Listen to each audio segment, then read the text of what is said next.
Good evening. I'm going to call to order the Personnel Administrative Affairs Committee. Today is Monday, March 4th, 2024. It is 7 p.m. and we are in the Aldermanic Chamber. Would the clerk please call the roll? Alderwoman at Large Shoshana Kelly, Chairwoman. I am here. Alderman at Large Ben Clemens, Vice Chair. Here. Alderman Ernest Jetty. Here. Alderman Thomas Lopez. Here. Alderman Tim Sennett is here. We have 5 in attendance. We are also joined. Yes, we are also joined by Alderman Gouveia, Alderman Klee, and Megan Karen, Chief of Staff. At least starting for the mayor. Am I missing anybody? I'm not. Okay. So next on our agenda is public comment. If you'd like to speak to anything on our agenda this evening, please come to the podium, state your name and address. You'll have 3 minutes for your remarks. Good evening. My name is Paula Johnson. I still live here in Nashua. I'm talking in regards to O-24-002. The last time I remember there was an increase in the stipend that was back when I got on the board. I believe that was in 2002. 2000? Okay, thank you.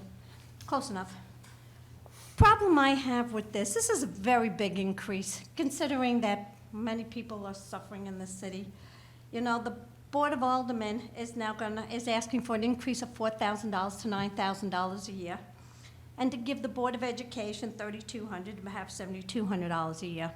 Yeah, you're giving time. This is basically, you know, you're volunteering.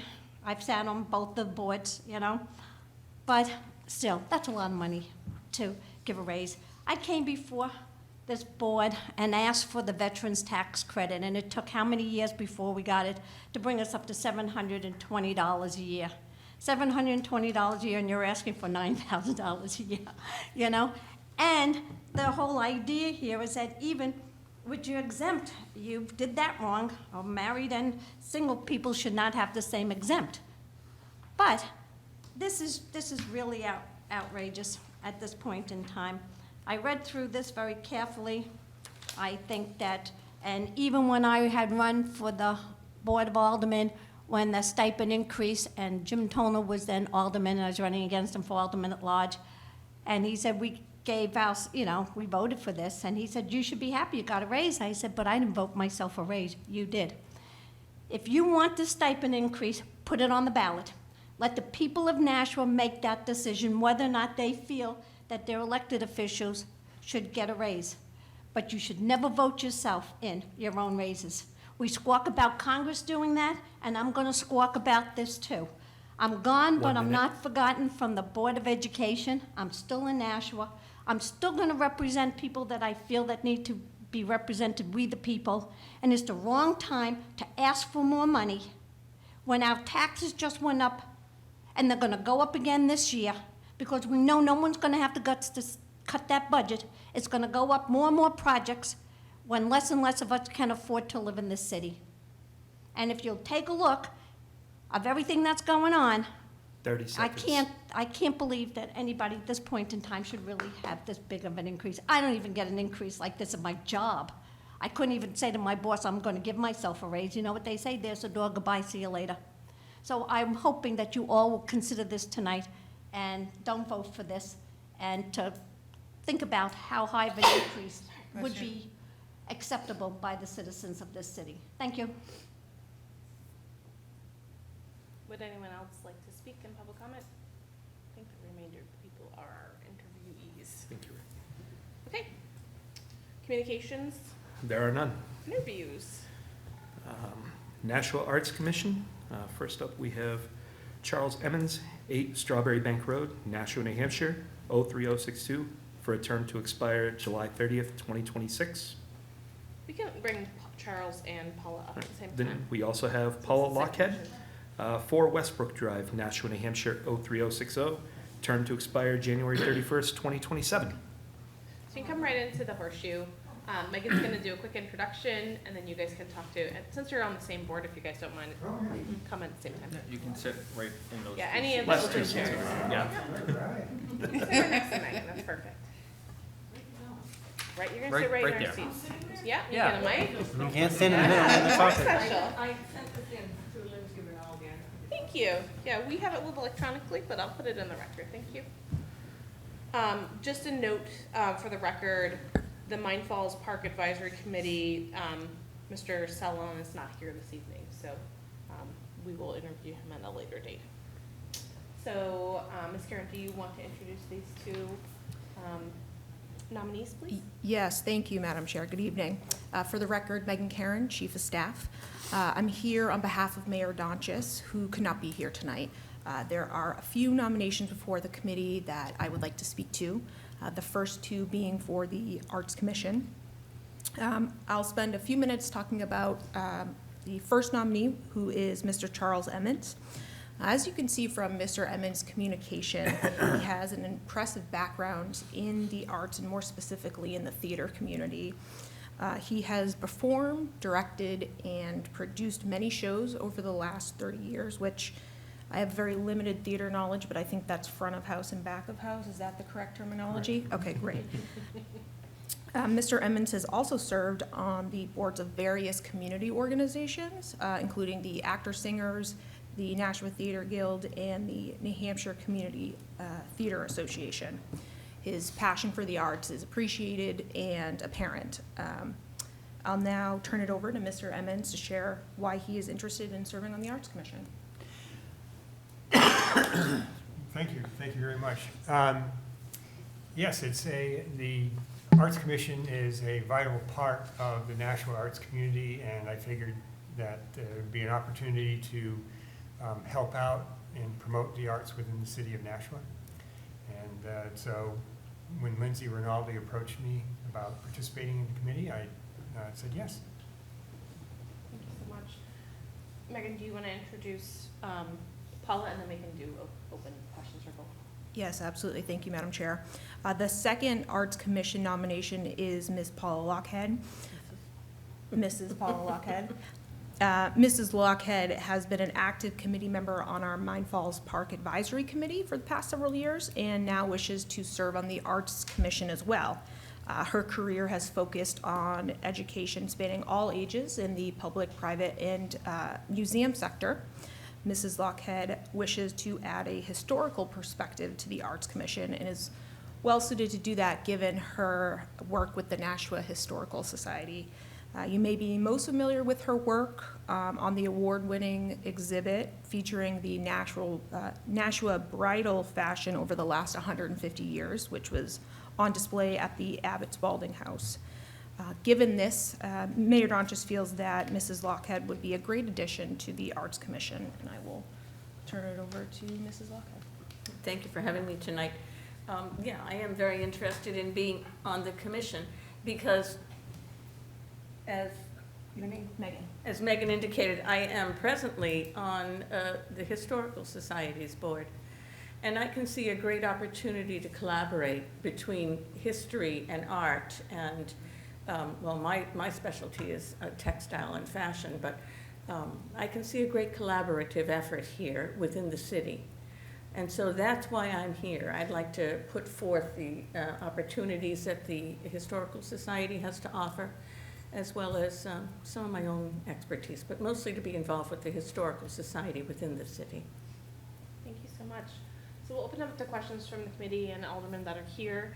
Just let us know if your question is for one or both, and then we can go that way. Go ahead, Alderman Clemens. Thank you. Not a question, but just a couple of comments. One, I couldn't agree more with you about art and history, because all art eventually becomes history, and it depicts our various points in time. And so I couldn't agree with you more on that. And I think in regards to both of your appointments, I just want to say thank you for stepping forward and for volunteering. We certainly appreciate your time and commitment. Thank you. Alderman Senate. Thank you, Madam Chair. First off, thank you both for stepping forward and offering your time for the Arts Commission. Part of the reason I wanted to be on this committee is I really appreciate when residents step forward to help out in the various ways that they have the opportunity to here. I'm also really appreciative of Ms. Lockhead, your particular expertise in regard to history as it pertains to art. As the years go on here in Nashua, I feel those two aspects of our city are going to tie together even greater as we look at what the future of venues such as the Court Street Theater and the auditorium at Elm Street and what those look like for the next chapter of our city. My question to both of you, as part of the discussion that had taken place, I think, in the lead up to and following the opening of the Nashua Center for the Arts, is we do now have 3 theaters located around the downtown area with the aforementioned Court Street Theater, the auditorium at Elm Street, and the Nashua Center for the Arts. I would just like to get an idea of each year's perspectives on whether or not you believe those have a unique role in of themselves in the arts community in Nashua going forward. And whoever wants to jump on it first may. Yeah, By all means. I see the Elm Street Auditorium as a really important historical venue that actually has wonderful acoustics. And I think that whoever wants to be involved in it could really make it a showplace in terms of bringing forth a WPA project. I mean, think about that. And when they did the renovation on that, I know they were very concerned about making sure that the seats were architecturally correct. They wanted to reproduce those seats, and they put a good little bit of money into those. I understand that those may be on the way out because people can't fit in them anymore. Too correct. But I think that it's important to keep those aspects of the story of the building. I think it has a story, and that story needs to be remembered. The other venues, I think we need lots of, no, don't get me going. I think the arts, the new arts center, I come from a museum background. Part of my professional career was in the at a museum in Lowell, Massachusetts. It was a beautiful premier textile museum in the country. That museum is no longer because they neglected to have an endowment campaign. And unless you have an endowment, if you think that the ticket prices coming through the door are going to make it, you better think again. So I have a little concern, just saying. And the other venue is the, it's a great little, almost like a black box theater, so how do you pick and choose? But you're right, there is an abundance of venue, right.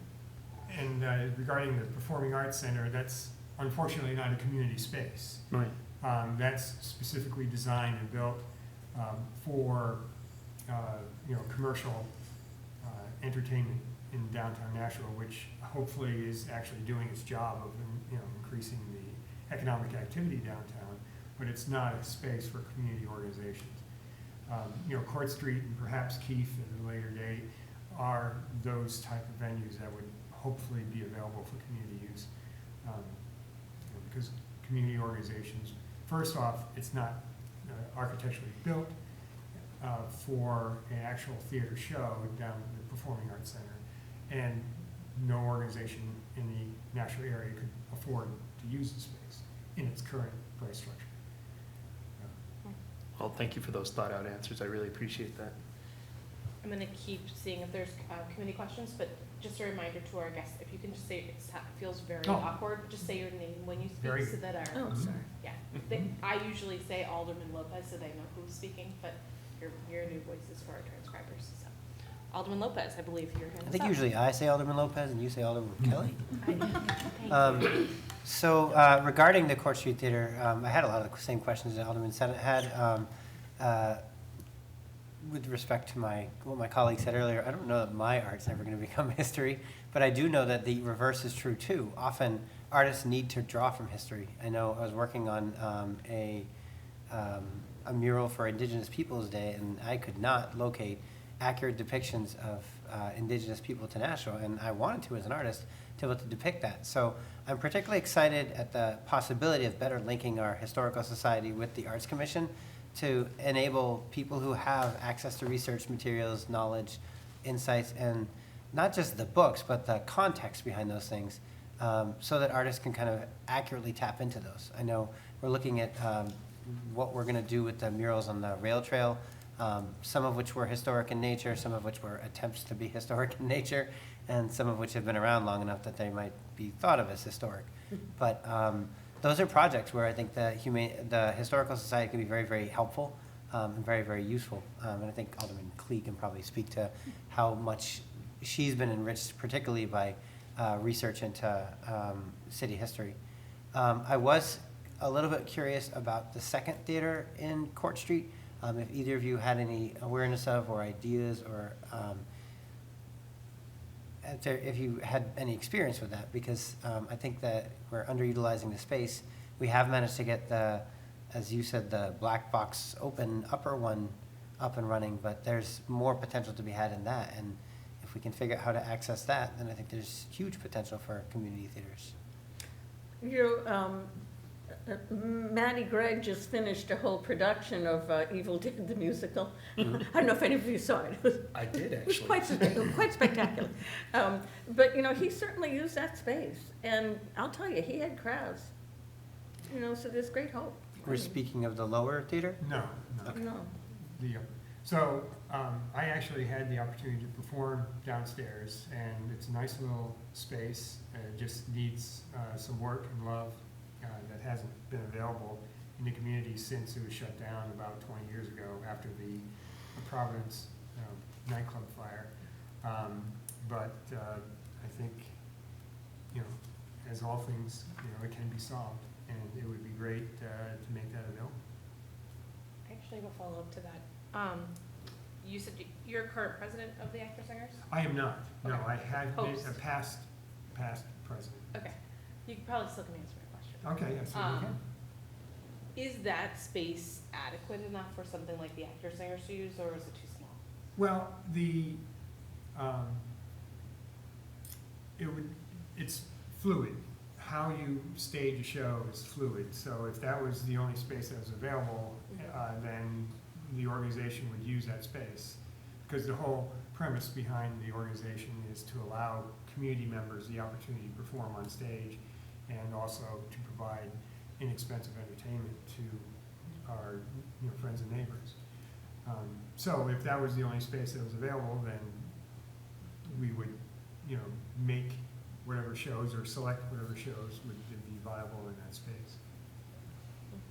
Thank you.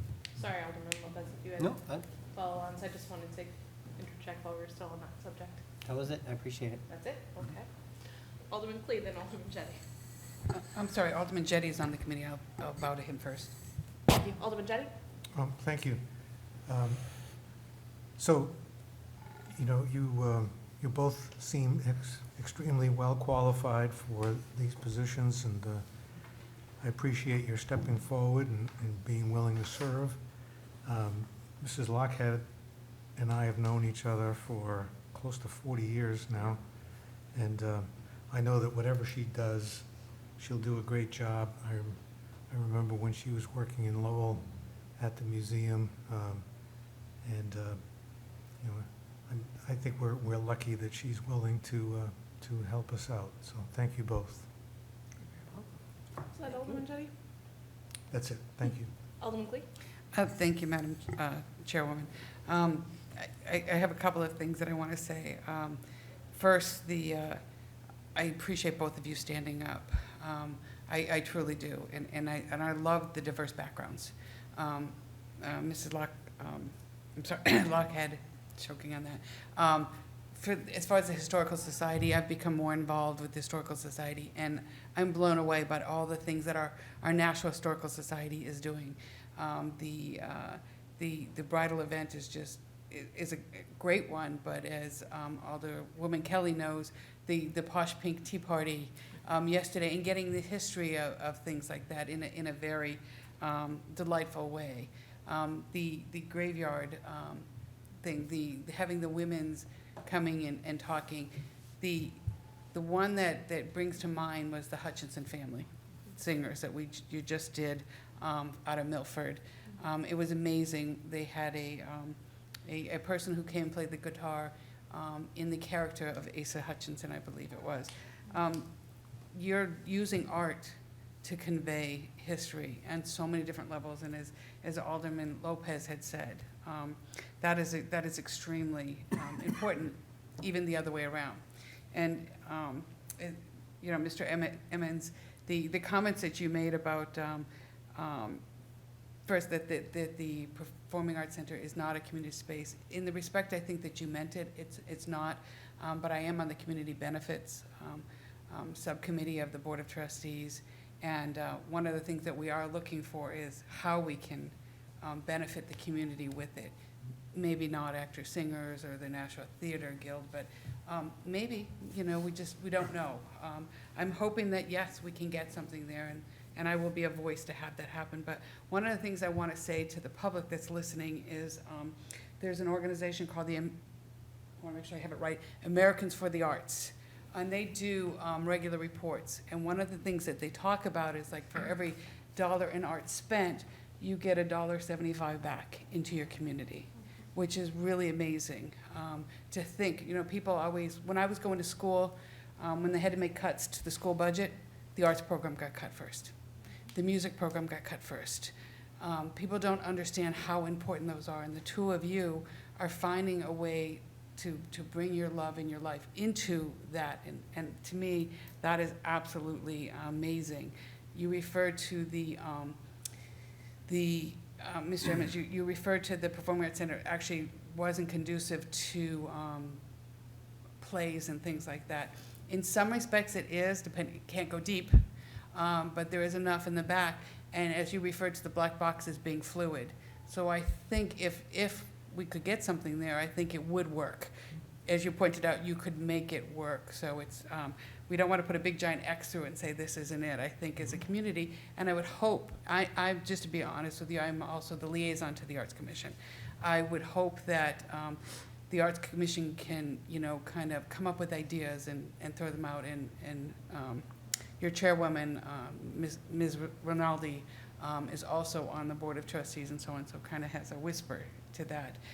One of the other things that I wanted to talk about that the Arts Commission does is they give out the grants, the arts grants and so on. So it's nice. In your case, Paul, I have never seen the Historical Society come and request it. They've always been grants for the the art, all of the art programs and so on like that. You probably would not qualify, but it would be something interesting to see if there was a program that our Historical Society could put on. Too many people, and I'm kind of going off a little bit, but too many people in the city think that the National Historical Society is part of the city, and it is not. It's a separate, standalone, nonprofit that has nothing to do. The Historical Society and the Historic District are two separate entities, and I know you probably all feel the frustration that people think the city is funding you when it's not. You're knocking on doors and looking for donations, so I want to get that out. So I think it's great that you're going to be part of this. I never actually put that together, so thank you for stepping up. I appreciate that. I think it's great too. Thank you. Awesome. You want to respond or? No, I'm, thank you, yes, I agree totally. I think that, we could have a great role to play in this commission. That's why I did approach Beth to say, Beth McCarthy's our curator. I said, Beth, this is an opportunity for us. We need to be out there visible. So here I am. Thank you. So I just wanted to say thank you as well to both of you for stepping forward. Arts is one of my own personal passions. I've served on the board of the symphony, and I'm on the board of the Peacock Players. So I think that arts in our city is so critically important. And, it was brought up by my colleagues, but with the, Art Center coming on board and also potentially Keefe, in limbo, this is gonna be a really important few years to think about how does the performing arts specifically in Nashua evolve from that? What does that look like? So you both sound like you have very good backgrounds and you're willing to put ideas out there, and I think that's what it's going to take. So thank you for stepping forward. We'll take up your nomination a little bit later in the evening, and you are free to, thank you. Thank you very much. Back that way. Thank you. We got one more, right? All right. For the Zoning Board of Adjustment, we have Andrew Sylvia, 6 Autumn Leaf Drive, Nashua, New Hampshire, 03060, for a term to expire January 31st, 2027. Mr. Sylvia, you can come and join us up here in Horseshoe, please.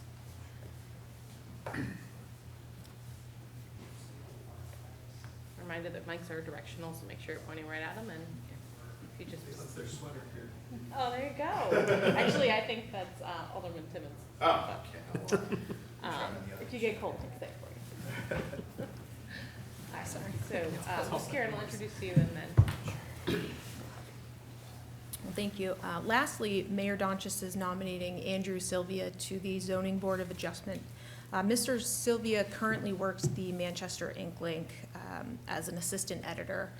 His career as a reporter has afforded him the opportunity to attend various land use board meetings across the New England region. He also has municipal committee experience in Merrimack, where he served on the school budget committee and as an ethics committee member. I'll now ask Andrew to share a little bit more about himself and why he'd like to serve on the ZBA. Okay. I lived in Nashua since 2012, and I've lived in the Nashua area all my life, born in Kinsley Street. And I just wanted to get involved in the community. One other thing I'd like to add, I've also been a youth soccer referee in the Nashua area for the past 13 years, so I figure if I can deal with half a dozen grandmothers yelling at me in Portuguese, I can deal with someone asking for a variance who isn't happy afterwards. I can handle pressure. All set? Okay, we'll open up to the committee for questions. Alderman Lopez. So first of all, huge fan of your coverage in Manchester Ink Link Thank you. of the Manchester Board of Aldermen. This is perfect.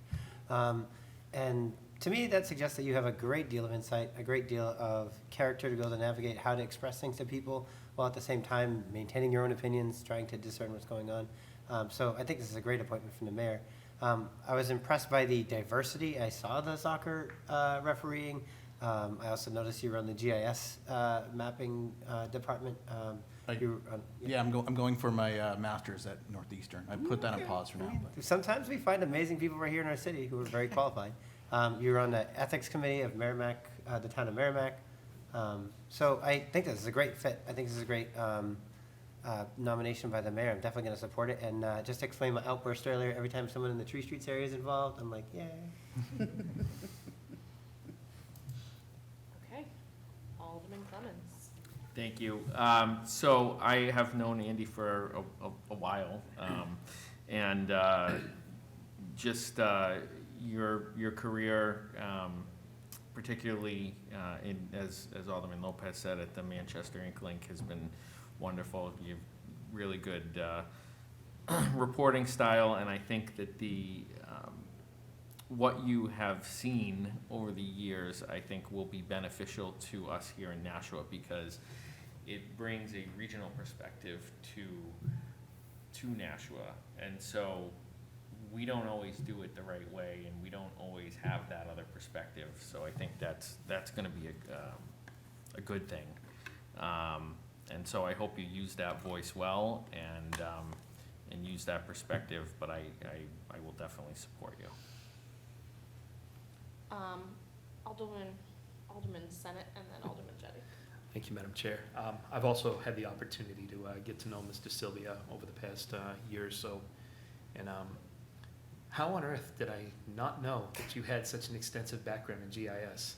I'm a little rusty, I guess. Nevertheless, you have more than I do.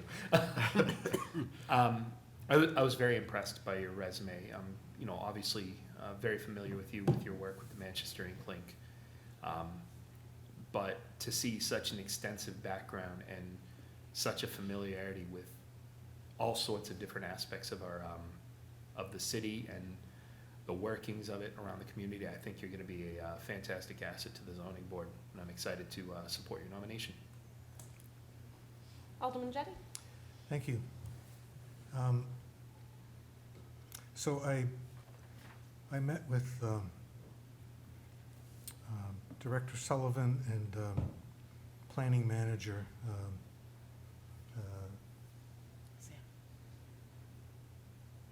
I'm blanking. Sam Durfee? Sam Durfee. Durfee, this afternoon on another matter.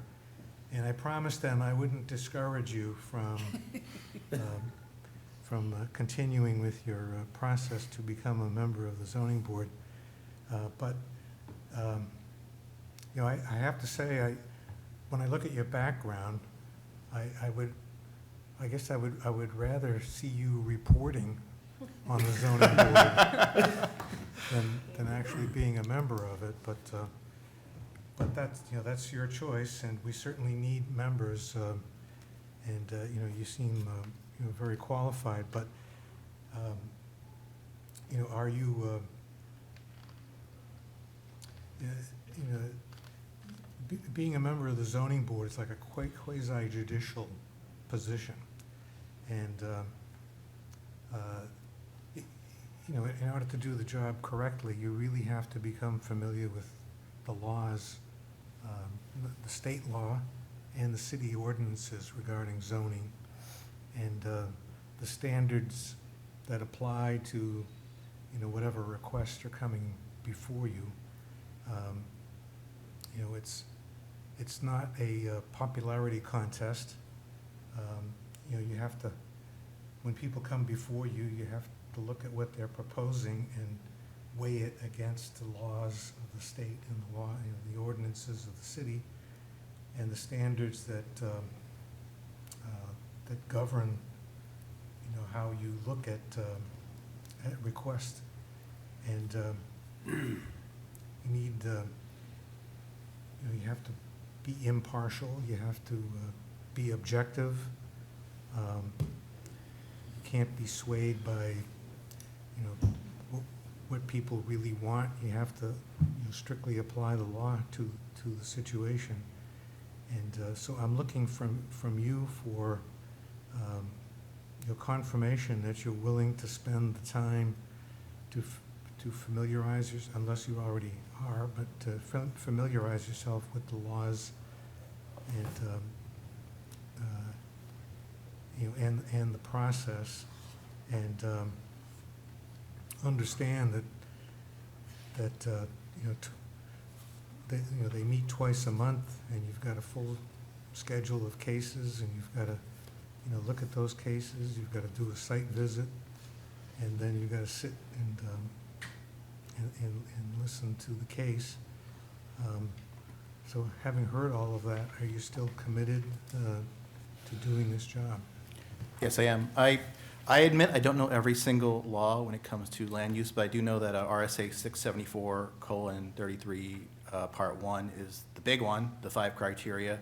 Like was said earlier, I've listened to dozens, if not hundreds, of ZBA and planning board meetings, so I know how they generally go, and I've talked to a lot of zoning board members, mostly in Manchester, but around New Hampshire and Massachusetts, so I know what the job entails.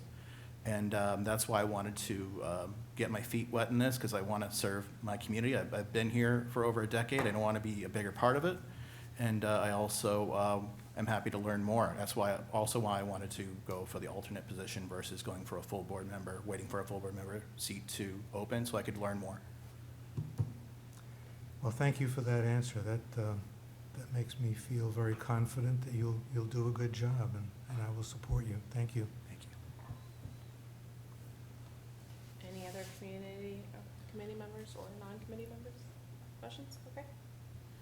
Thank you for your willingness to serve. We will take up your, Thank you very much. in like 2 seconds. Yep. Thank you for coming in.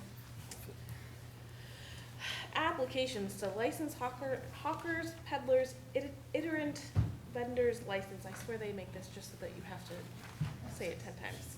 Either way, there are none. Are there ever any? Okay. Appointments by the mayor.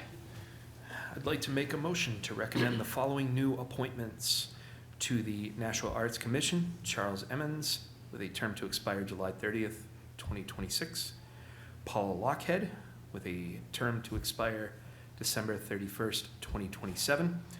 And to the Zoning Board of Adjustment, Andrew Sylvia, with a term to expire January 31st, 2027. You've heard the motion. Is there any discussion on that motion? All those in favor? Aye. Any opposed? Those motions carry. Unfinished business. There is none. New business resolutions. There are none. New business ordinances. O24-002, increasing the compensation for certain boards and commissions. I'd like to make a motion to recommend final passage. Right, motion on the floor is to recommend final passage of O24-002. Yeah, Alderman Clegg, I thought you might want to speak to it since it's your piece of legislation, so I'll open it up. Go ahead. Thank you for hearing me on this. As one of the members from the community had mentioned, it's never easy to say, I want to raise, and even harder to give it to yourself. But after having served up in Concord for $100 a year, and while I have no complaints about my 6 years and my 3 terms up there, it was rough. But at least one of the things the perks that they gave you were that you got mileage, well, at least until July. Then when the session was over with, you were on your own for August, September, October, November, and December if you had to serve. But putting all that aside, this really has nothing to do with Concord, but it has everything to do here with Nashua. In my discussions and looking into information, as it was pointed out, the last time that the Board of Aldermen, Board of Education, Board of Public Works, and the fire commissioners were increased was in 2000. That's 24 years. So I thought, okay, it's time to increase this. And one of the things that I did was I went all the way back to when did the first compensation begin for the Board of Aldermen. And as far back as we could find was 1976. And in 1976, the Board of Aldermen were paid $85 per meeting, not to exceed $1,500 a year. I calculated that out as to a little less than 18 meetings in a year. I can tell you and the public I attend about 18 meetings a month, at least. With most of them being committees that I am actually on, not just at a committee here. But having said that, I started looking at that. What is the dollar value of that? And then I looked at further, and I looked at the 2020 legislation, and when these absolutely did happen. And just for people's knowledge, let me see if I can find that. 2000. I'm sorry, 2000, I apologize. As you can tell, I'm a little bit anxious about speaking about this, but it was ordinance O-00-43. So I looked at it and said, okay, back in 2000, the Board of Aldermen determined that the Board of Aldermen were worth the $5,000, and they pushed their salary to $5,000. I took that $5,000 and I put it into a number of different inflation calculators. One inflation calculator brought up our $5,000, and I'm going to stick with our numbers for a while, to $9,195.48. I looked at another one that brought it up to $8,955. So in talking with various people and so on, we decided that we would go with that one. To be honest with you, if I go to the, I'm trying to bring that one up here, the Bureau of Labor, so the BLS.gov, data.bls.gov, and I use their CPI inflator. That is the federal government. It's actually $9,135.57. That's what that $5,000 from 2000 would do. And while the speaker who spoke was absolutely correct in saying, wow, $4,000 and $5,000, that's a lot of money. But when you look at it over the 24 years since they've done this, this is a problem. And yes, while we could put this to the voters will also have a harder time understanding exactly what the work is as an alderman. The speaker does know what it's like to be an alderman. The speaker does know what it's like to be another elected official. And I can tell you, I go to meetings 5 days a week, and I work 7 days a week. I get up in the morning, and I am answering phone calls. I am corresponding with people. I am educating myself on things that are coming. And anybody who knows me sees me at almost every single meeting.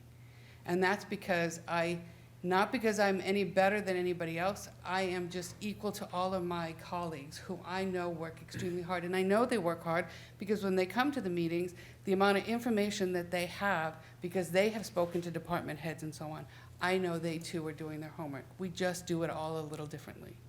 I come to meetings because then I can speak and I can get information and so on. So I looked at the Board of Education. The Board of Education currently is $4,000. To bring them up to doing the CPI inflationary, it would bring them up to $7,200. Public Works would bring them from up to $3,600. The Public Health would be $2,000. Board of Assessors, $2,700. The Board of Registrars, it would bring their $400 up to $800. That is the clerk. The two members would get $600. And I do have a spreadsheet here if anybody is interested in the numbers that I'm reading off to everybody here. So when calculating these 7 different boards, the bottom line is if you look at the fiscal note, it refers to it as it's $105,000 increase. Not quite. It's really only $102,590. That's about $2,400 difference. In the grand scheme of things, that doesn't really matter. But the reason why the difference is because I think that the calculation was based on my initial CPI. I've been using 2 different tools. So when I originally put it through, I used one tool, which was the BLS tool. But then when I had recommended a tool, this other tool, the U.S. Inflation Calculator, which is also from the Department of Labor, it was a little bit lower, and so we're going with those numbers rather than the Bureau of Labor Statistics numbers. Both are equally, but I did choose the lower calculator, not the upper calculator. I think that it's fair. I think it's reasonable to look at this. And I did a lot of homework on this. I looked at not just what was the $5,000 worth, but what was it that it could buy, what was it that it could purchase, and so on. So when I look at the hourly rate of everything that we're doing, again, I think this is fair. I think this is reasonable. The other addition to this is that so that we don't have to come here in 24 years or 10 years, is to tie it to the CPIU, as is the mayor's salary. If you look at the history of the mayor's salary, you would come in every so many years. So they finally set the mayor's salary, and then they tied it to the CPIU. The mayor actually earns, for those that are very interested, because they talk about how much the mayor earns, less than many of the people that work for him. So he is an elected official, but he is earning, and he is running the city, but he does earn less than that. So there's no reason for us to have a full salary. There was also a point in time, if I'm not mistaken, that the aldermen also got health benefits, which we don't do that anymore, and there's no need for it. We are elected officials. But putting all that aside, I'm happy to answer any questions or take any comments or criticisms. Again, the total number is about $103,000. And when you look at the total overall budget, it's not a big hike to the budget.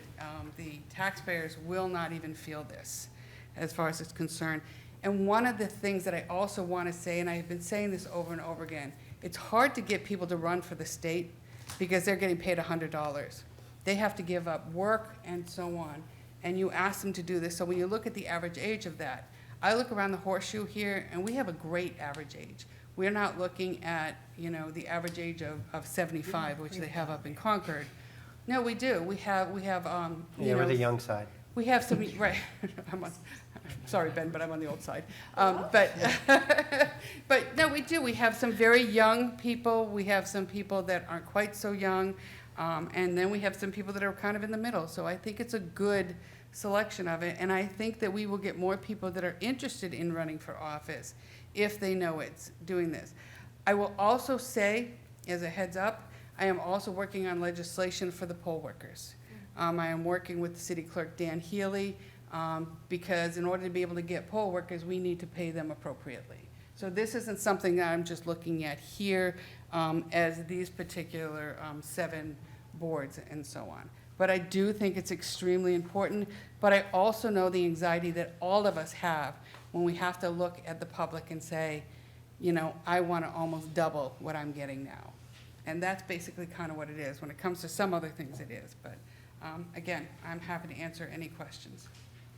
Before we move on to questions, just housekeeping that we did receive the Excel document that I will accept and place on file, and it'll be on the record as well.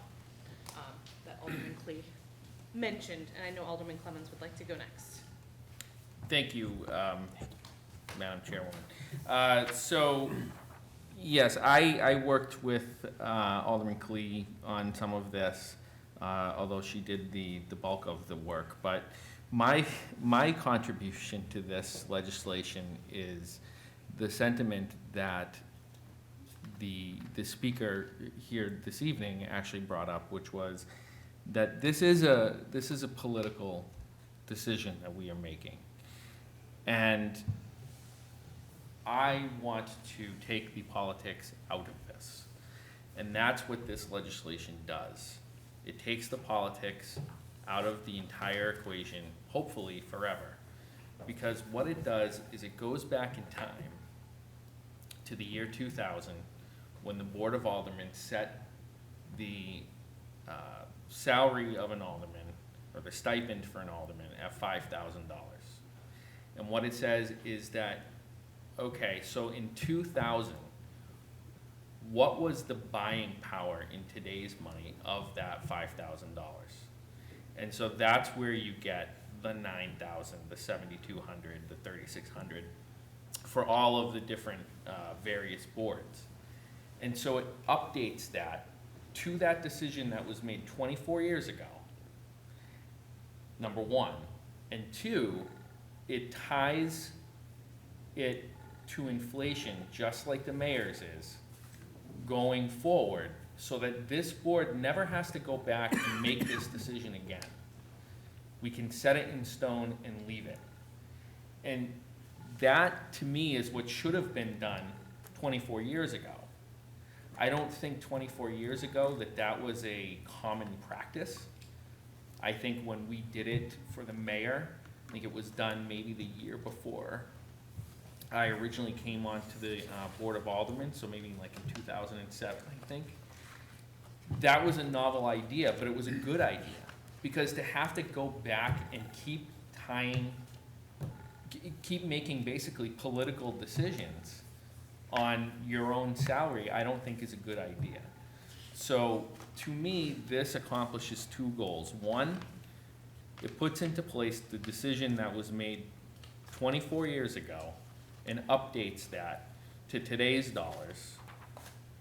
And then 2, sets that amount to the CPIU going forward every year, so that we don't have to address this again, and we take the politics out of it. Because I don't like the idea that this would come up every now and then and become a political football. We get paid a stipend, and Alderman Clee, you're worth more than $9,000. That's for sure. But we're all worth that in some degree. Yes. And we all approach our jobs in different ways. And we all help our constituents in different ways. And, you know, so it's a tough decision. It's a hard decision. I'm not saying that it's easy, but it is the right decision to make, because it follows a historical path. And so I think when you follow history and you go back in time and you adjust for what should have happened originally, this is what you would end up with. And so for those reasons, I'm fully in support of this. Alderman Jettie? Thank you. So I have some questions of the sponsors. So this doesn't just cover the aldermen, it covers Board of Education, Board of Public Works, Public Health, assessors, registrars, fire commissioners.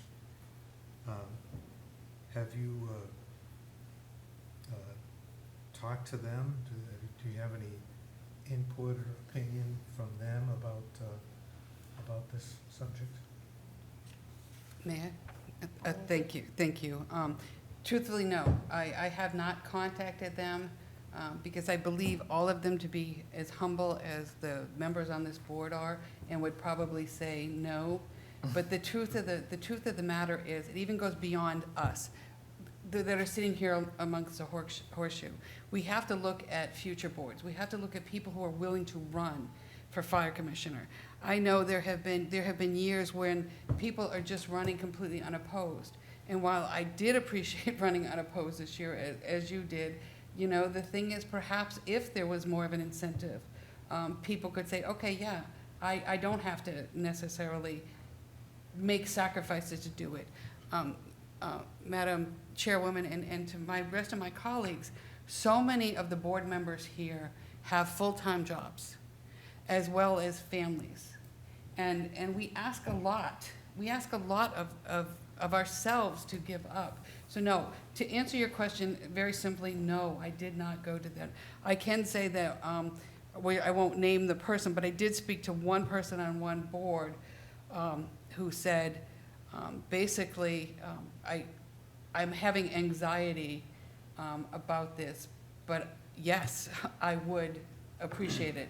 But anxiety, as anybody else that's sitting around this horseshoe has to do and face the social media, has to face people who say, you know what, and I believe the speaker said, I didn't get that much of a raise, but if they were working in their job, did they get that much of a raise from 2000 to 2024?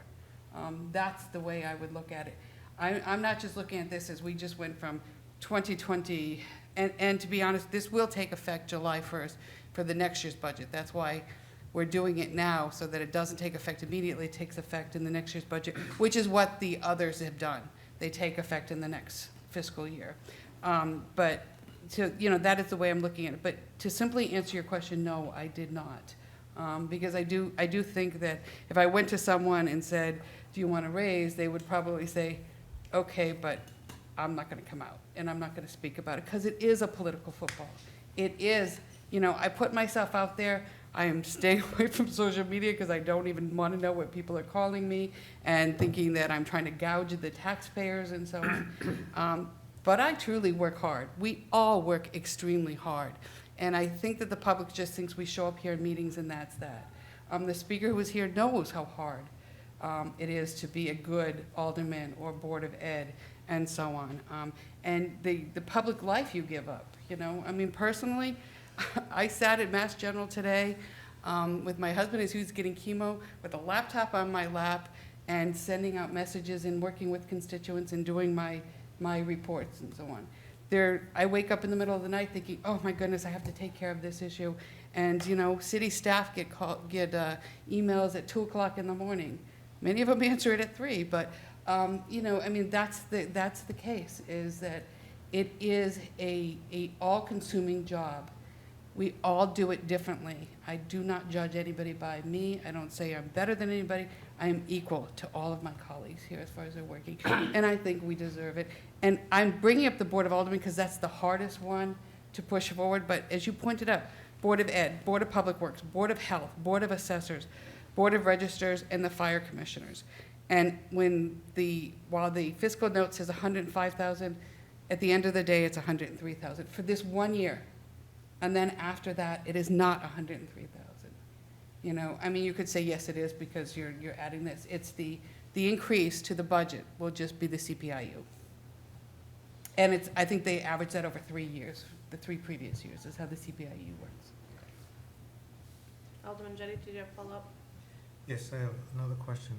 How about other cities? Have you looked at other cities? Can you Yes. Alderman Flea? Share that information with us? As we stand now, Nashua is far and above the other cities within the state of New Hampshire.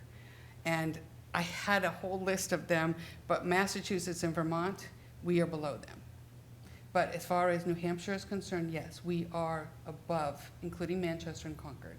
And I don't have those numbers, I apologize, but I think, I want to say that I think Manchester is probably about $2,000, $1,500. So we are far above as we stand right now. I will not hide that, and yes, I did go looking for it, which gave me pause. But again, I can't look at them as what is right to do here.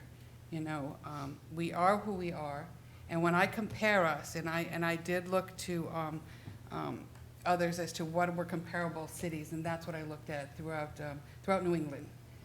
But I specifically stayed with Maine, Vermont, and Massachusetts because they were ours. And we were below everyone that I looked at that we were considered to be alike when I looked up what are the like cities of Nashua to Massachusetts and so on.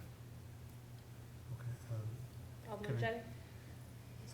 In those other cities in Massachusetts, do you remember the specifics?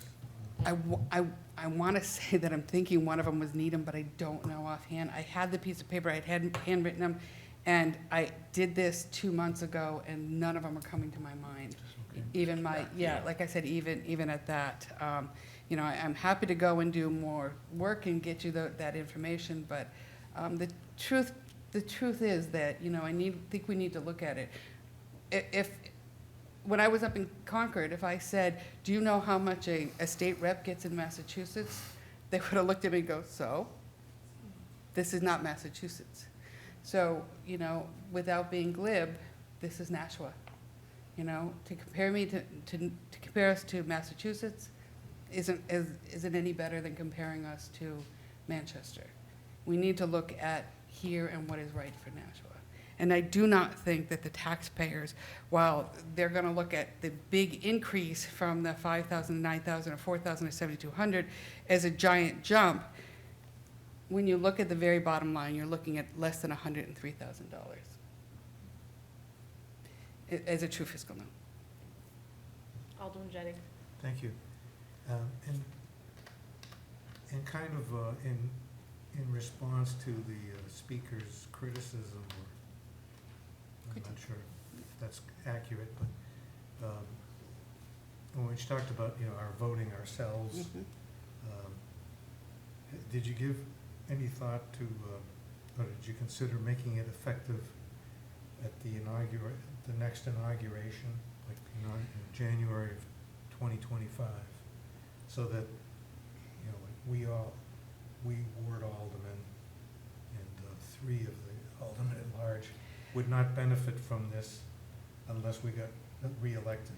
I did look at that, but past practice has always been to do it, and it takes effect the next fiscal year. So, and probably my anxiety, and I will, truth be told, I looked through all of the legislation that tweaked and upped and downed our salaries.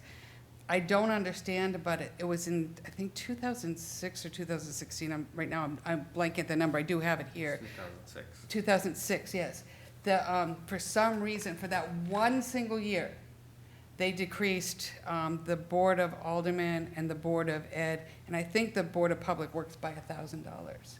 But the next year, it reverted, and that was in the legislation. So I don't know if there just happened to be a shortfall that year. I think, if I remember correctly, there was some kind of controversy about things that were happening in 2006, but it was for one single year. I think someone had mentioned to me that the employees had to take a salary cut, so the Board of Aldermen, Board of Ed, et cetera, said that they would take a salary cut as well. But that's the only time that I can see that has happened. Thank you. Alderman Lopez? Speaking for myself, I typically donate my stipend. I wasn't really trying to be alderman to make money. And I don't think I'm alone in that the time that I actually spend as an alderman, I'm taking a pay cut from other things I could be doing and earning revenue and all that kind of stuff. So if the public thinks I'm making a cash grab, then I wish they had more confidence in me, because I could do way better doing it different ways. But I do think there's a lot of merit in who comes next. Do I want my successor to be somebody who is wealthy enough to be able to afford to just throw away money? Or do I want them to be somebody who is working themselves, has a passion for the city, has their own responsibilities, maybe a family or those types of things, and that person is probably out there working tonight, doing something to keep them, their people fed or their interests kept. So I think it's worth making sure that we do make decisions that will make sure that our successors are people that really represent Nashua. And I think part of that is making sure that we're investing in them in the future. So I see a lot of merit in the idea that we can't be like the state of New Hampshire, like the state reps, where the only people who can afford it are either independently wealthy or retired and can afford to, I guess, spend all of the money and are on a fixed income. I think we need to have a diverse representation. I think particularly for Ward 4, we need people who are working people and have jobs and know what it's like to be in the workforce. And that person isn't going to be able to afford to just say, okay, well, I'm going to take 30 hours of my week and not be paid for it or be paid less than sub-minimum wage. I was struck very much by the amount of time between the last time the Board of Aldermen looked at their compensation and today. And one of the biggest pet peeves I have is that sub-minimum wage for restaurant workers in New Hampshire just isn't changing. And every time anyone makes a move at changing the compensation so that it's not minimum wage from 1990 plus tips, that industry comes out and protests it. And we hear the narrative that, oh, it's going to break the bank and these people, all these restaurants are going out of business. And because of that dynamic, it's created a class of people that can't get out of their occupation. So if that's a pet peeve of mine, then I think that something does need to be done to fairly and equitably allow for continued compensation for public servants. I'm always trying to inspire younger leaders to get out and run for office and all that kind of stuff. So I want to be conscious of the fact that this generation is paying more for things than any generation has before in relative to their own earned income. So, inflation is real, whether you want to give it credit to President Trump for his blowing the economy up or Biden for whatever inflation things, whatever side of the coin you're on, you can't ignore the fact that things cost more now. And so if you want elected officials that are being compensated at a reasonable rate, who might have real lives and might have to pay for these things, then I think the strategy here that was adopted by Alderman Klee and endorsed by Alderman Clemens is right on point. Use the inflation index, use those numbers, make it fair, and I'm not going to kick this down to the next Board of Aldermen or some future person to decide what they're worth and what they're going to do. I understand why asking the other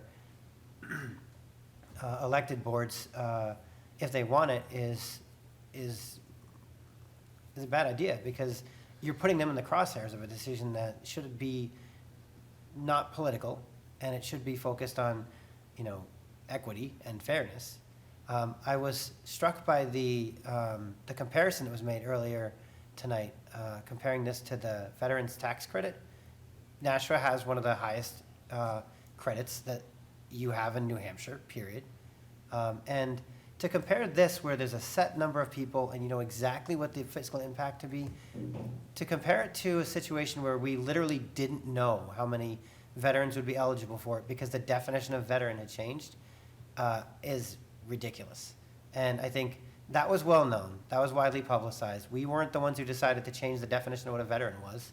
And I appreciated Alderman Klee championing that legislation initially and then stepping forward to do the right thing and say, wait a minute, we need to think about what this might actually do to the taxpayers.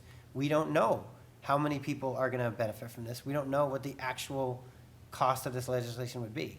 And so we followed our recommendations. We waited until we had at least initial numbers, and we pushed to get those numbers out in a timely manner and moved that forward so that we could offer that benefit to veterans who deserve it without necessarily shifting the tax burden onto people who respect veterans but also can't necessarily afford more. So comparing those two circumstances, I think, is apples and oranges.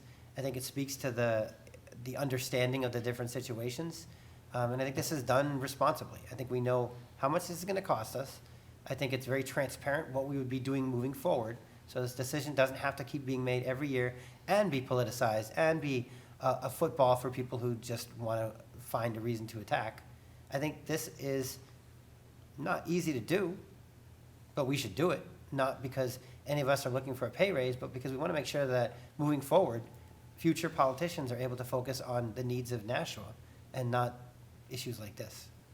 So I think I will support this, and I appreciate it being brought forward. Alderman Clee? Thank you for letting me speak again, Madam Chairwoman. Alderman Lopez made a good point.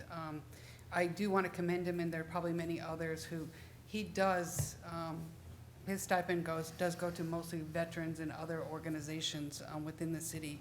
He's very commendable about that. Personally, my salary goes to pay my medical bills and some of the others because I can't take on a part-time job and so on. But one of the things that the person that I did speak to, the one person that I did speak to from another board, when I spoke to this person, I said to them, if this is something that would bother you, you can donate back any monies. You can donate the difference or you can donate the totality of it.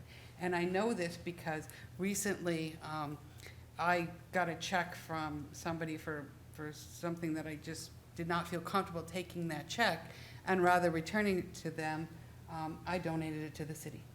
And I went to Mr. Griffin, I wrote the check over to the city, and then the city took that check. I think that it should be well known that I don't think necessarily anybody should do that, but if this is something they don't want to take from the city, they don't have to. But it doesn't hurt the future office holders from getting this kind of a compensation and stipend. Thank you. Thank you. Alderman Jette, go ahead. So, I want to say that, when I first became an alderman 6-7 years ago,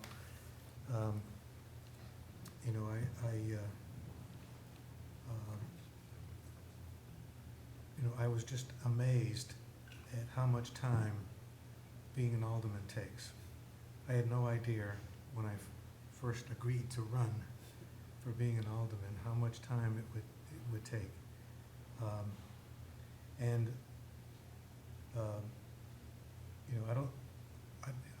I don't know how much time all of us spend. I know Alderman Clee, spends probably more time than any of us, but I'm not sure about that. But I suspect that that's probably true.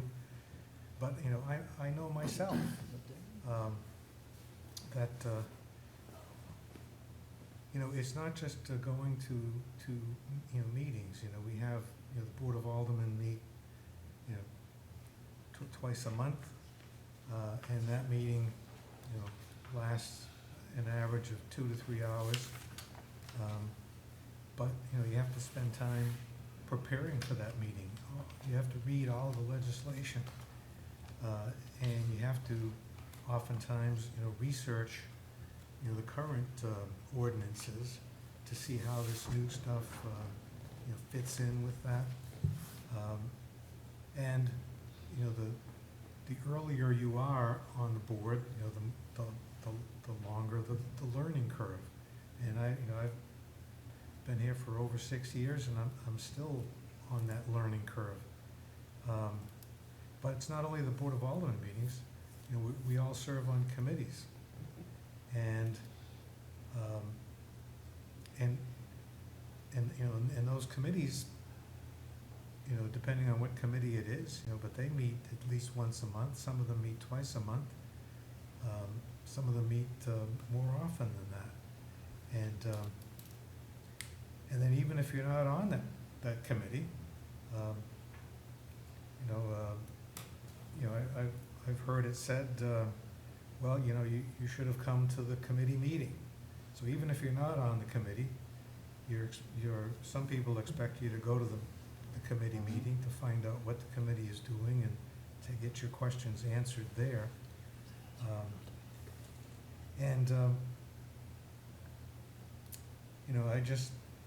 I just spent 3 hours this afternoon meeting with Director Sullivan and Planning Director Sam Durfee. I remember his name. And, you know, that's not unusual. And then the constituents call. And, you know, they've got, you know, the problem that they need help with.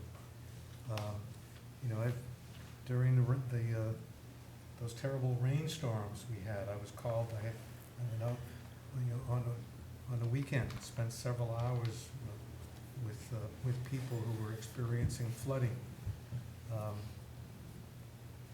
And, you know, it's typical, you know, where somebody, you know, a constituent will call you and ask for a question. You know, we're always being asked for information, which, by the way, is available to everybody who has access. You know, everything's online, you have access to it, but it's, you know, it's probably true that we aldermen probably know how to get to the answer quicker. But, you know, it does involve a tremendous amount of time. And, you know, although I understand and kind of, you know, expected, you know, the criticism that we heard earlier, and I understand that point of view. I mean, I know that there are people who are of the opinion, you know, you ran, you asked us to vote for you, you got elected, you've got the job, and, you know, do it. It's part of your service to the city. You shouldn't be getting paid anything. You know, you're lucky to get the $5,000 a year that you're getting now.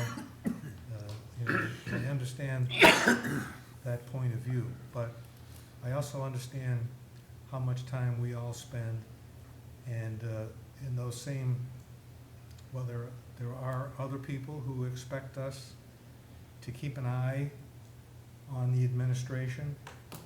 You know, we have a large staff of employees. I think they do a great job. I think they've got the city's best interest at heart. But, you know, we're constantly being asked to keep an eye on them, to look at how they're doing their jobs, and this all takes time. So I know how much time I spend, and I know how I have a good idea of how much time you all the other aldermen spend. And, you know, although it might be politically popular to say, oh no, you know, I'm not gonna vote for an increase, you know, I know that, you know, that the work that we're doing, we're not being compensated for, and this will not bring us to an equitable level of compensation for the amount of time that we're doing. So even though we are getting a stipend, we are basically volunteers. We're spending a lot more time than we're getting paid for. And, you know, I feel very confident in that opinion. And, you know, if it turns out to be, you know, politically unpopular, and, you know, and we don't get voted for, you know, we'll have time to do other things, probably get paid a lot more for it. So I will support this. I know that the two sponsors knew that this was not going, you know, that knew that this probably would not be popular with a lot of people, but they had the courage to do it, and I have the courage to support them. So I will support this. Thank you. So I'm gonna weigh in here, and I think that the conversation has been really interesting. When this first came forward, I was torn. I know that there's budget concerns coming up, all of those things. But I think part of the conversation tonight that I really felt very strongly about. First is courage, but also tying it so that it no longer becomes a political thing. I think that's really important. I'm always one who likes to talk about equity, and we all joked about who's sitting around the room tonight, but equity and the ability to serve in these roles. And I agree with you, Alderman Clee, that $100 to work at the State House dictates who sits in those seats. And that is very similar here. Now, an adjustment as such is not going to suddenly make it so, tangible that somebody could show up and do this as their full-time job and be fine. But I think that as you start to talk about compensating people for their time and expertise and willingness to serve, it shifts who sits in their seats. So I also donate most of mine, but I will tell you that my babysitter is now $25 an hour. So, if you think about inflation, the types of things that people are dealing with, I think it's a very reasonable piece of legislation. So I am also going to support it. I'm interested to hear the conversation at the full board. Alderman Clee. Thank you again for once again allowing me to speak. I want to preface all of this with being an alderman has been the best job I have ever had, regardless of the pay. When I ran, I didn't even know that there was a salary. Remember that I was up in the State House. I didn't even know then that we got $100. I just kind of thought it was a volunteer thing and you didn't get any money for it at all. So as I stand here now, I'm saying that I did run not even knowing what the compensation was. After having the job, as Alderman Jetty pointed out, you soon realize how encompassing. I have no children, unlike you, Madam Chairwoman, who does have children and so on, and a full-time job, a business that you run. I find that extraordinarily amazing that you are still here and can do all that stuff. But to me, being an alderman is a labor of love. I do not regret, nor do I have any negative comments about one moment of my time that I spend doing this. To the point where last year when I had surgery, I came out of surgery thinking I was going home. They handed me my phone, only to tell me that the surgery had lasted much longer and that I was going to have to stay in the hospital quite a while. When they handed me my phone to call my husband to tell him, they'd already talked to him, but to tell him that I was out and I was okay, I saw I had a voice message. So I listened to the voice message, and it was from a constituent that needed some help from the police department.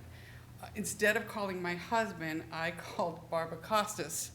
And I kept saying to her over and over again, honestly, I'm not drunk, I'm under anesthesia, but please have someone call this. And I'm like, wait a minute, let me see if I can see the number. And I still remember trying to hold the phone there. This is how much I love doing this job. And it is, to me, the most important thing I have done with my life, and I am so happy to do it.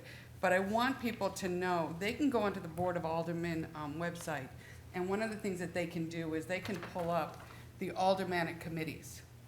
Just looking at this, between the Board of Aldermen and the liaisons that I'm on, it's 10 are listed here, and then there's a new one that I've just been added to. Some of them meet twice a month, like the Board of Aldermen or the Planning Department, and some meet once a quarter. I'm the chair of Pennachuck. We meet probably maybe a handful of times throughout the year. So everything has its waxes and wanes, but if you were to look at it, I don't see me as being the top dog as far as being on committees.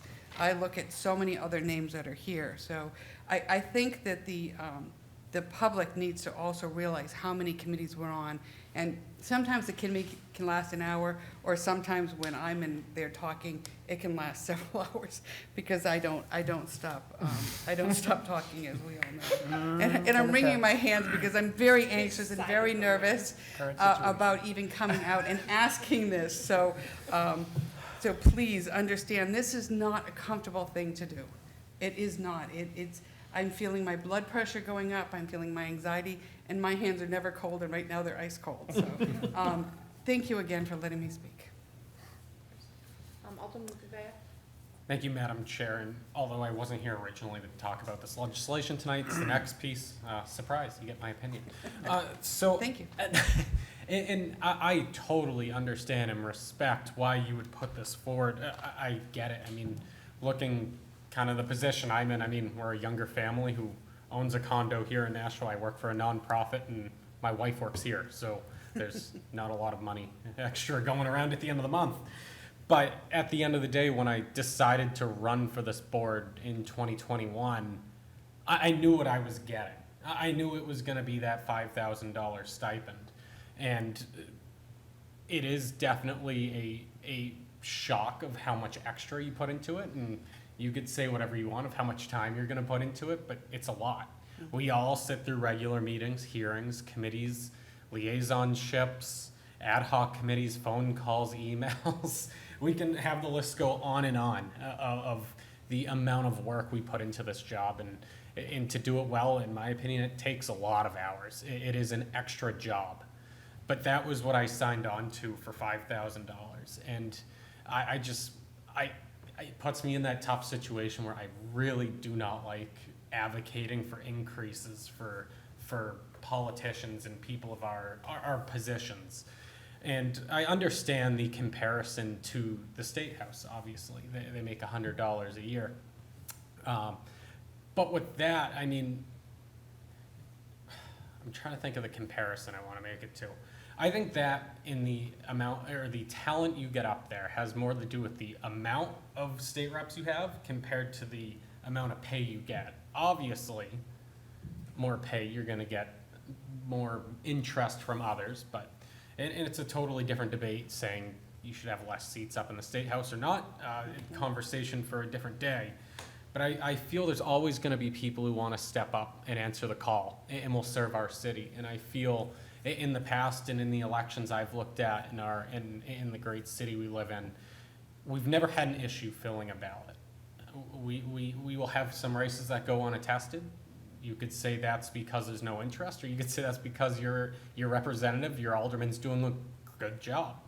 I haven't seen mass gaps besides when we look at kind of the lower races, the clerks, the moderators, which I think is legislation I could absolutely get on board with upping the pay on that, because those are going empty right now, and we have nobody, and you're lucky to have a write-in campaign be successful. That I could get on board with upping the pay to get more interest in that. But as for upping the current boards listed out in the legislation, I'm having a very tough time getting my head around it. But at the end of the day, I do absolutely respect your viewpoints and where you're coming from, and I do understand. But it's a hard sell on me.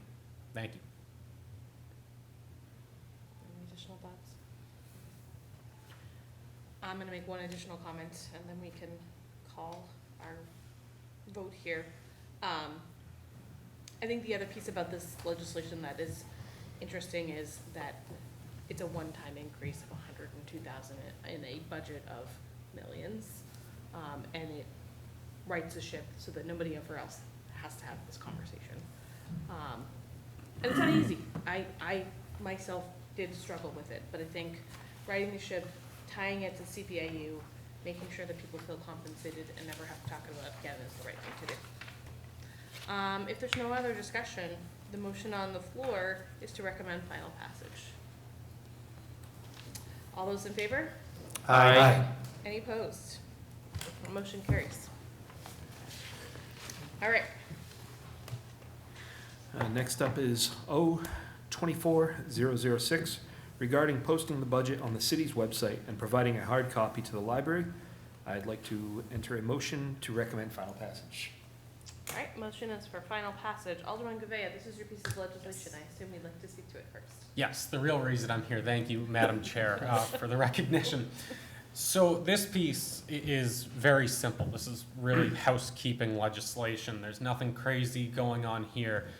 It really doesn't cost the city anything to do, pennies, dollars, whatever it might be. But this legislation provides that the CFO's office will post the city budget on the city website and provide a hard copy to the library no more than 60 days after the passage of the budget resolution. Why this legislation was submitted by me, started, and if you go to our city's website right now, you can't find the approved version of that 2023 budget. And it's something I know I have asked for, and a few colleagues of mine have asked for.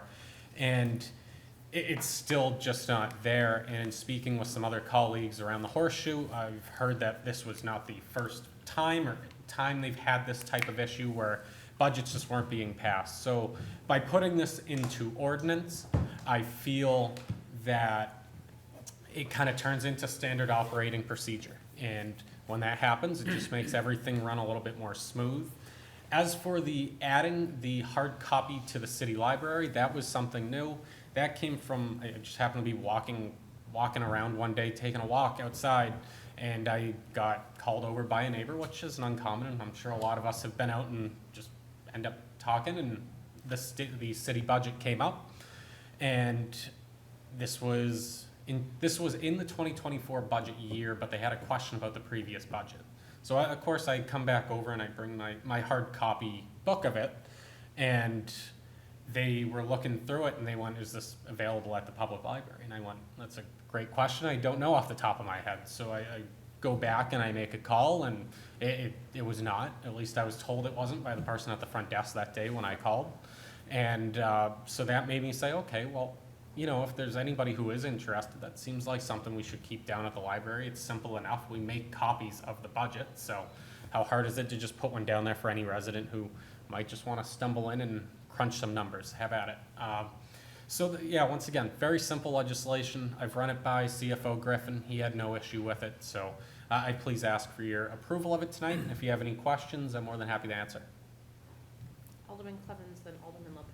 Thank you. Yeah, I'm happy to support this. I think it's a good housekeeping measure, and I think that, you know, it makes it,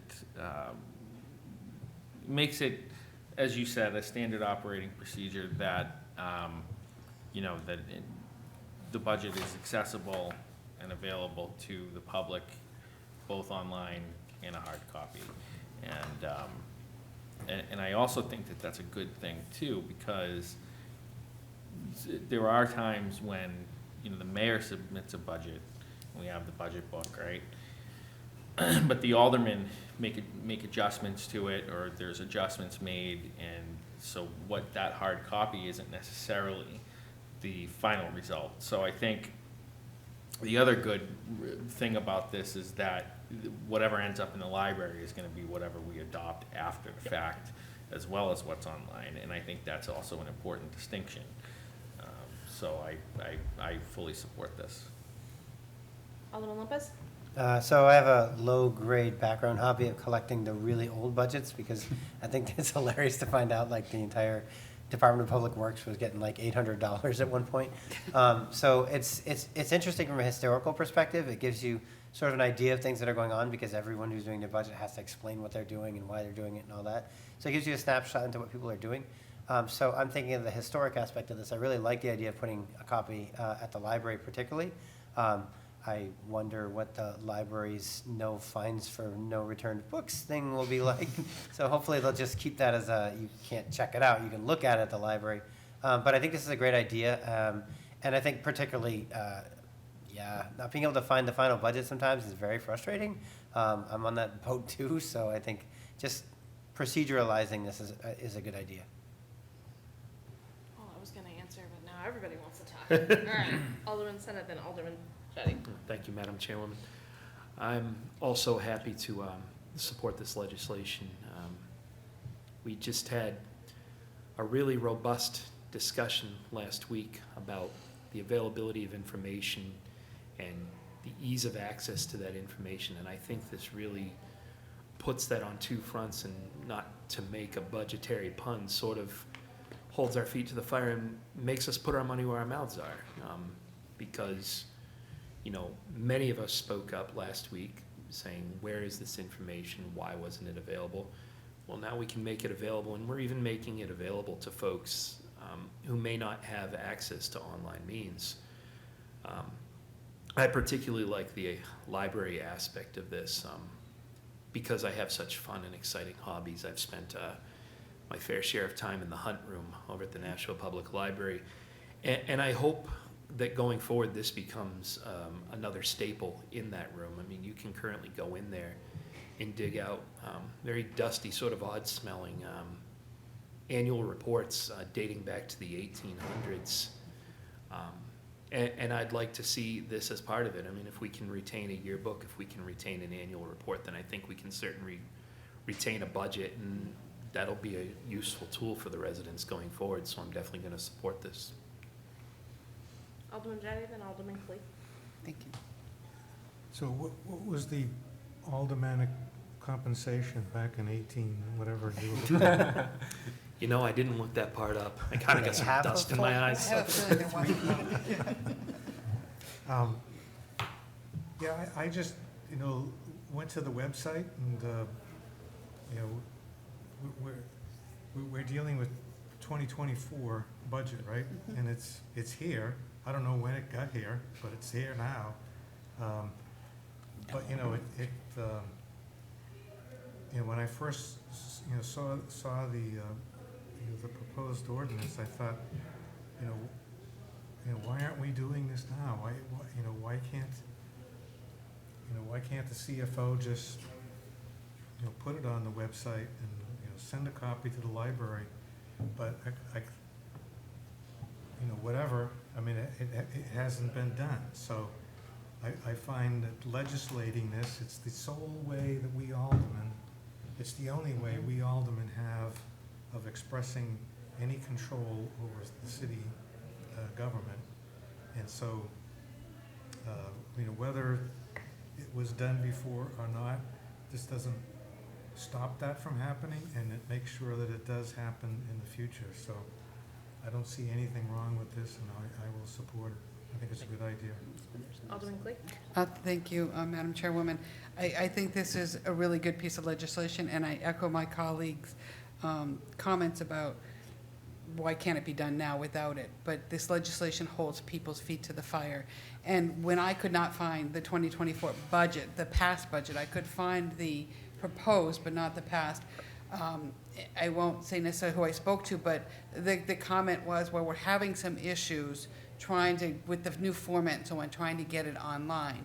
And that's because I think the proposed budget, they did so many really kind of nice things. You could jump to different things. They had all kinds of jumps in there, and I think that was kind of what part of the problem was, and they were trying to do the same thing to it, and they ran into some glitches, and they would put it up, and it would fail, and so on. But while it may be up there now, it wasn't up there, I think, when this legislation, or just prior to this legislation coming up, it was still not there. So, and I understand when things like this happen, but this would either cause the person who's responsible for doing it, if they can't do it, they're going to need to come to the Board of Aldermen and say, I can't meet this deadline because of, and that would be acceptable. We're never going to force someone to do something if there's a problem with it, and I would hope future boards would feel the same way about it. But let's not just let it hanging and wait until Alderman Gouveia or Alderman Jettie or myself or anybody else goes and a member from the public says, where is it? I'm sitting at home and they're talking online about, giving you guys a raise, and I want to see what the actual budget was, and all I can see is the proposed. So the truth is, I think this is really good legislation. I don't see a downside to it. As Alderman Gouveia said, we're talking pennies to be able to print it out, and there's probably an extra copy of it sitting anywhere. And to Alderman Sennett's comment, I too love the Hunt Room. And there are, annual reports and some budgets that are there. And you're right, there are some very odd-smelling, very dusty kind of things. I actually would hope that this document would live there. And that way would become part of our history as far as that. For anybody listening, go to that room, it's wonderful. And I actually found my husband's grandfather came from Portugal, and while he lived in Lowell, Massachusetts, doing some background, he got married in Nashua, New Hampshire. Talk about coincidence and so on, and I found that out in that room. So it's quite an amazing room, and more people should go to it. I think Alderman Sennett, myself, and Alderman Thibault are three of the biggest people that are going there on a regular basis. So thank you. I think this is a good piece of legislation. I know, I had some questions to you specifically around, administration, and I think, the answer was, this is no big deal. I was actually surprised we weren't already doing it. So I was like, okay, fine. I like the hard copy at the library, because even though I am someone who loves having everything on my iPad or my Remarkable so I could just see it there, the budget is a really big document, and it is much easier sometimes to see it in hard copy form, and to Alderman Sennett's point, creates equity for people who may not have access to it through a website or cell phone or any of those stuff. Yeah, I'll be supporting this. Alderman Sennett. Just a real quick question to the author of the legislation. Have you had any discussions with Director McCormick over at the library in regard to what the logistics of retaining this might look like yet? I have not, but I'm more than happy to kind of editorialize on that aspect of it. I think you're 100% correct. This would be a great addition to have to the library, so generations from now you can go back and look and see the hard copy approved budget, and makes researching a lot easier. And I know hopefully they'll all be up on the internet as well, but you never know what could happen. We at least have a hard copy somewhere. For like a historical archive. So I'd be more than happy to have that conversation. But I definitely, in my opinion, in the intent of the legislation would be, this isn't something somebody could check out. It would be more of a reference tool that would stay inside the library. I look forward to seeing what that looks like. Absolutely. All right, motion on the floor is to recommend final passage. Madam, may- Alderman Clee. I just want to make another comment. I'm sure here in City Hall, we have extra copies of the budget. And when you go to the Hunt, there is more than one in that room, annual reports, or there are like many books that have the same piece of information in it. So I would love that the city, when you have the extras at the end of the year, just bring it to the library. So if there's one that is damaged, that they have it. They do have space in that room, so thank you. I just wanted to put that out there. Can I just have 10 more seconds of your time? Yes, you can. Alderman Gouveia. Thank you, Madam Chair. Yeah, and to go off of a previous comment, to bring it back, transparency, I think, from that office, especially around the budget, is great. And in the legislation, it does specify they have a 60-day period in there. So that's going to give them time for any changes, any last-minute changes that are made by the board to get a final copy done. And I feel 60 days is an adequate amount of time to get that done. So it's not like this has to be there 5 days, 24 hours after passage. We do give them a period of time where it would be acceptable for them to submit. All right, motion on the floor for final passage, to recommend final passage. All those in favor? Aye. Any opposed? Motion carries. Tabled in committee. There is none. Public comment. Please state your name and address for the record. My name is Paula Johnson. I just would like to make a couple comments on the history. Sorry for your address, please. 15 Westbourne Drive, I'm Thank still you. there. That's okay. On the comments on the $100 for a state rep, I was asked by Alderman Clemens' mother. I served on the board with his father on the Board of Ed, and he was very upset when I became an alderman because we became very good friends. You know, who would think? You know, we became very good friends, didn't we? Yeah, Yep. absolutely. And his mother asked me to run for state rep as a Democrat, okay? And so there was legislation to raise the pay, the stipend, from $100 to $2,000 a year. I voted against that because my answer basically was, put it on the ballot, because you can't ask, you shouldn't be saying, we're gonna raise our salary to $2,000 a year. Let the people make that determination. And it just never went to the ballot. I think that's fair and square. Let the people. Now, as far as tonight, I mean, there's an easier way to do this. You don't have to ask for this whole lump sum in one year. You could do an increase every year of $1,000. So that's a slow increase, so it doesn't hit the budget all at once. And it's a little bit easier, and it, you know, each board gets a little bit each year.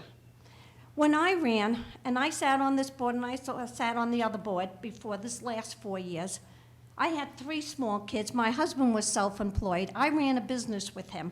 He worked 3 jobs to put a roof over our head and food on our table. So I'm not one of these privileged people here. And I raised those kids, worked part-time running a business with my husband, my 3 kids. In school all the time, overseeing their education. I know what it's like to go to meetings. Back then, emails were just starting. And I, as an alderman at large, would be at 3 meetings at a night, if need be. Not just at 1. 1 minute. So I get what it's like, I understand what it's like, but when I ran, I never ran for the money. I ran because I wanted to give back my time to this community and help. It was never about the money. And all the gas that I used to go around the city, well, I always drive a little car, so my gas mileage is good. But that's what it's about. If you're going to give up time and you're going to do something for the community, I always felt this was the way to give back my time. So if you want to ease it up a little bit, don't do it all at once.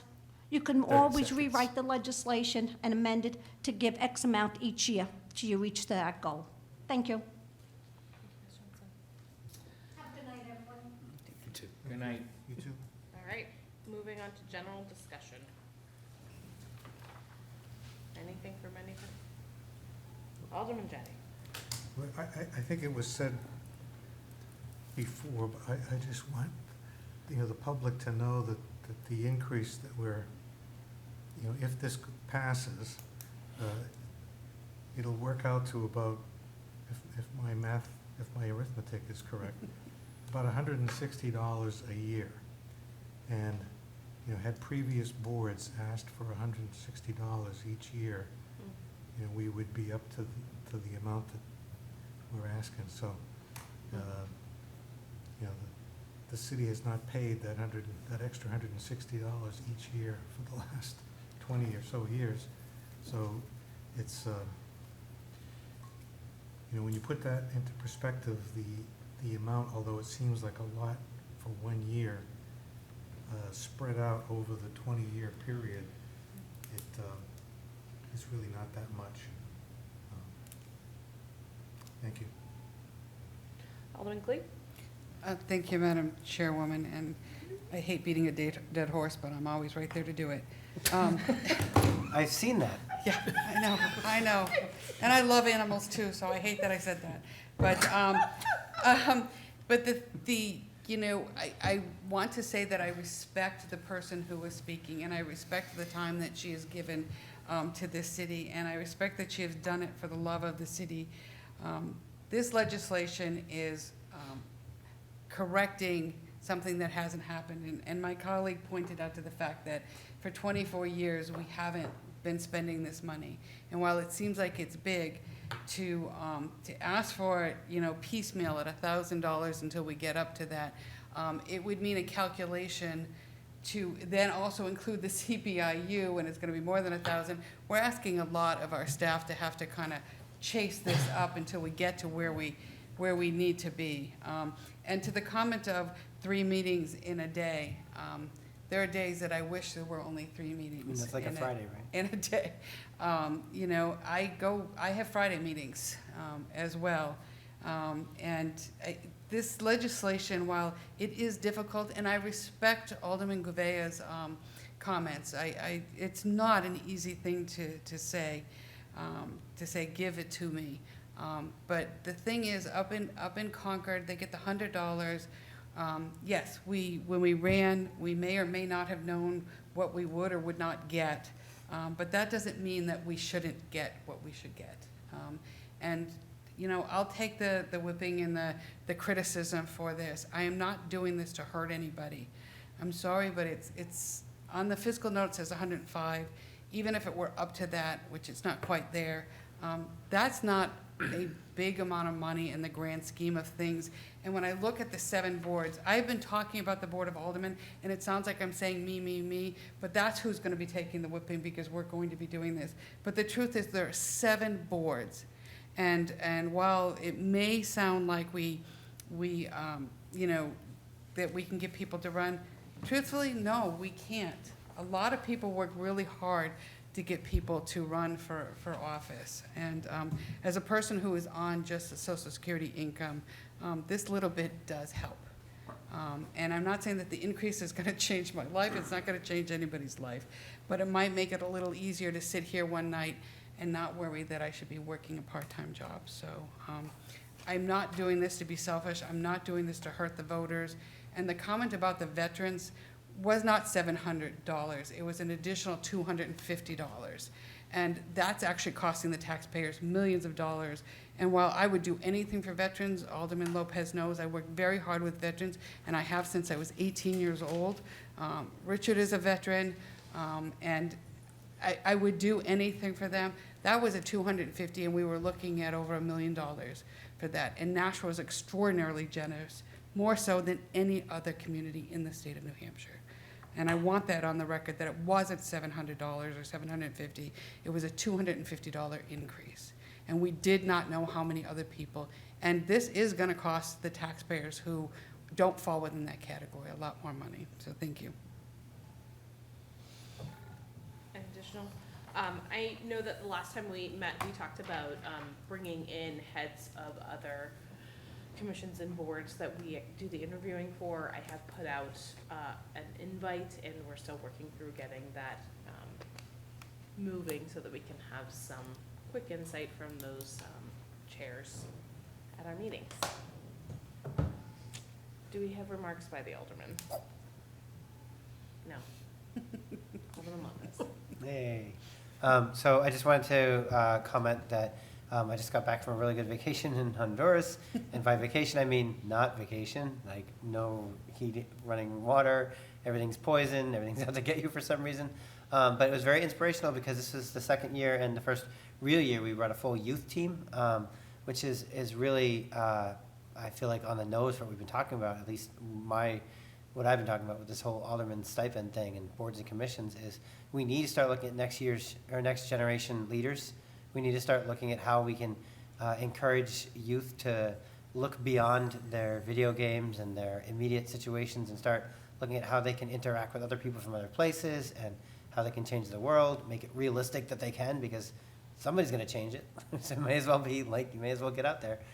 So we had I was really inspired by a lot of what the kids did and came up with this week. I also am very inspired by how patient parents are, because I am not one, and having to go on a long distance international trip with teenagers was a new experience for me. To that end, anybody who's interested in following it, check out Involved Impact. The youth president of the program came back from the trip and still had more to do. He connected with two of the little kids that were hanging out at our camp location. It's like called the Hogar La Nino. And these two kids, like 9 and 10-year-olds, are the children of the woman who was cooking for us. And he really connected with them. And he took the time, all my years of going, I never thought to do this. He took the time to ask them what they need, what they're looking for, what makes their life better. And they asked for educational supplies. So he's trying to do an extra project in addition to spending a whole week in another country helping other people. He wants to see if he can help them do that. So feel free to check that out. It's on Involved Impact.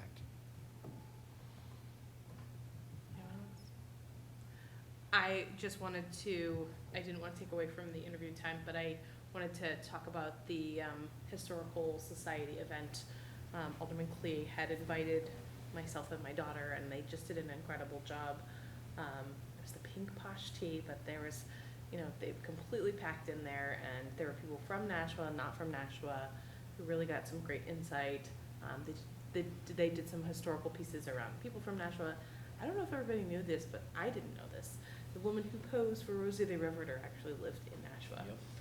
And I thought that was really fascinating. So they did an incredible job, and my daughter and myself were just left talking about the upcoming events. So looking forward to doing that, and it was great to have Paula here and now potentially serving on the Arts Commission. So if we are all set, do I have a motion? Alderman Clemens. Motion to adjourn. Hear the motion. All those in favor? Aye. Aye. Any opposed? Okay. We are adjourned at 8:48. Thank you, everyone.